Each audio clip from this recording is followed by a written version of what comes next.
તો ચૂંટણી સમયે જાણે કે ભાજપમાં જામ્યો છે ભરતી મેળો।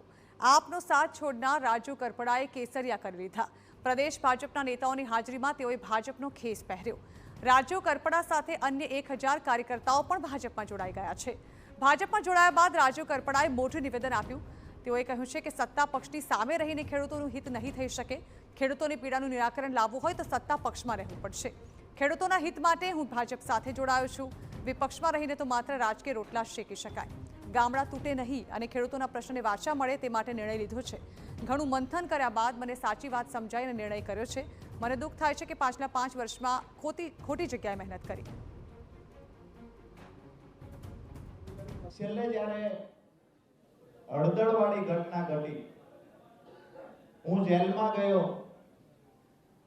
ઘણા બધા વિચારો આવ્યો, ઘણું બધું મંથન કર્યું, ત્યારે એક વાત ચોક્કસથી સમજાણી કે ખરેખર જો ખેડૂતોનું હિત ઈચ્છીએ છીએ, ખેડૂતના ખેતર સુધી સિંચાઈનું પાણી પહોંચાડવું છે, ખેડૂતોને સમૃદ્ધિ તરફ લઈ જવા છે, તો સત્તા પક્ષની સામે રહી માત્ર આંદોલનો કરી, જિંદાબાદ મુર્દાબાદના નારાઓ બોલાવી અને સતત સરકારનો વિરોધ. On May 9th, be part of history. Chinmaya Geeta Samarpanam, a global Guinness World Record official attempt. Together, join online and let's chant Gita chapter 15, just 20 verses, simply read from the screen. Don't wait, register today. કરીને ખેડૂતનું હિત નહીં કરી શકાય।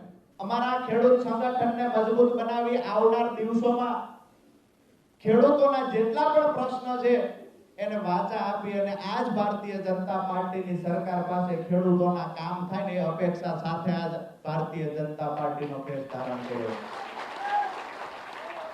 પોતાનો ચહેરો ચમકાવવા માટે કે પોતાના રાજકીય રોટલા શેકવા હોય તો વિપક્ષમાં રહીને ચમકાવી શકાય, ચહેરો રાજકીય રોટલા શેકી શકાય, સહાનુભૂતિનો લાભ મેળવી શકાય, રોજ નવી નવટંકી કરી શકાય, પણ રાજુ કરપડા માટે નવટંકી કે ચહેરો ચમકાવવો વિશેષ નહોતો। મારા માટે વિશેષ એ હતું મારા ખેડૂતોના પ્રશ્નનું નિરાકરણ કેમ આવે।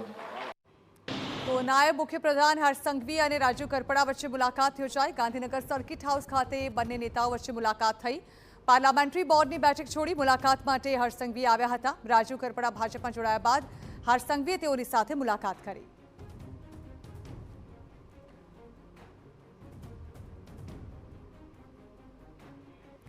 તો બીજી તરફ રાજુ કરપડાના ભાજપ પ્રવેશ પર કોંગ્રેસ પ્રવક્તાએ કહ્યું છે કે આપ ભાજપની બી ટીમ છે એ વાત આનાથી સાબિત થાય છે। તેમણે રાજુ કરપડા પર આક્ષેપ કરતા કહ્યું કે ખેડૂત માટે સરકાર સામે લડનારા હવે ભાજપમાં સામેલ થયા છે અને રાજુ કરપડાએ ખેડૂત સાથે વિશ્વાસઘાત કર્યો છે।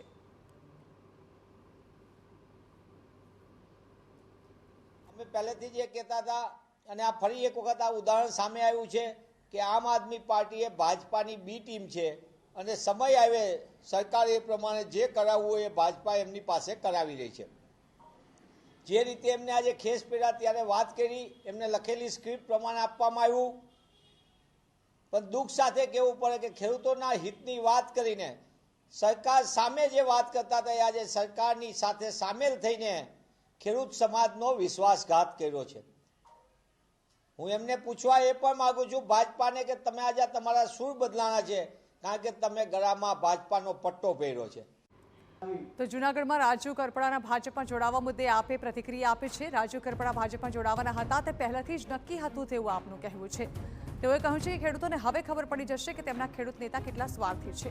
ભાજપમાં જતા પહેલા આપના નેતાઓ વિશે શું શું બોલવું એ પણ સ્ક્રિપ્ટેડ હતું। અમે જેલમાં હતા ત્યારે જ એ બધું ગોઠવીને નીકળ્યા હતા। ખેડૂત નેતાની વાતો કરીને જે બિન રાજકીય જે પણ પ્રોગ્રામો કર્યા, પણ આજે જનતાને ખબર પડી ગઈ ને ભાઈ, ખેડૂતોને ખબર પડી ગઈ ને સાચા ખેડૂત નેતા કોણ છે, કોણે ખેડૂતોને સાથે ગદ્દારી કરી છે અને કોણ ભાજપના ઈશારે અને ભાજપના ઓલે